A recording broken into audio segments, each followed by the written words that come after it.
दुधी भोपळा म्हटलं तर बरेच जण नाक मुरडतात. अगदी दुधी भोपळा न आवडणारे सुद्धा मागून खातील एवढी चटकदार ही भाजी अशा पद्धतीने एकदा नक्की बनवून बघा. त्यासाठी इथे बघा मी एक कोवळा असा भोपळा घेतलेला आहे आणि हा भोपळा स्वच्छ धुवून त्याची साल काढून घ्यायची आहे आणि पुन्हा स्वच्छ 2 ते 3 पाण्याने धुवून घ्यायचा आहे. आता याची साल बघा काढून घ्यायची.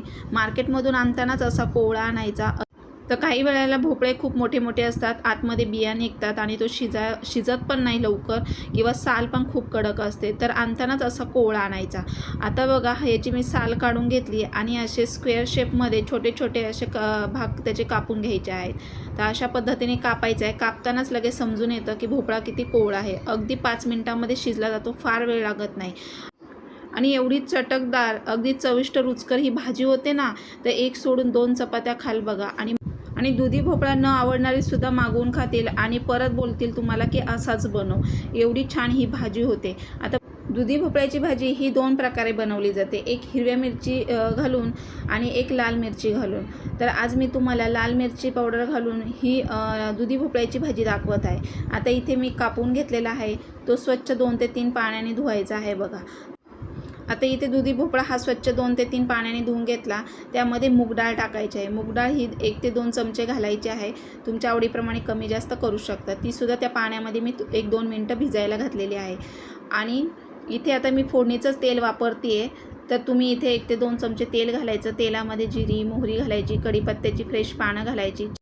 लाल तिखट तुमच्या आवडीप्रमाणे कमी जास्त करायचं आहे. इथे मी 1 ते 1.5 चमचा लाल तिखट घातलं, हळद पावडर अर्धा चमचा घातली. फोडणी छान तयार करून घेतली. त्यामध्ये बघा आता हे जे आपण कापलेला जो भोपळा आहे तो त्यामध्ये मिक्स करून घ्यायचा आहे. तर मी त्याच्यामध्ये सगळं मिक्स करून घेतलं. मूग डाळसुद्धा त्यामध्ये धुवून टाकलेली आहे. 2 मिनटं मूग डाळ अशी भिजत ठेवायची आणि नंतर ती फोडणीमध्ये टाकायची आहे. आता हे सगळं व्यवस्थित परतून घेतलं. चवीनुसार मीठ टाकायचं.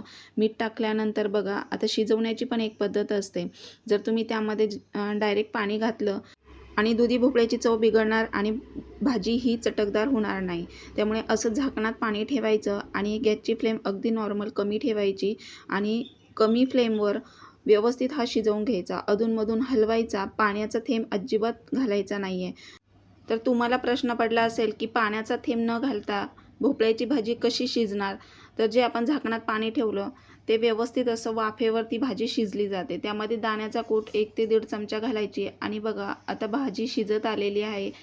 सर्वात शेवटी दाण्याचा कूट घालायचा शिजत आल्यानंतर.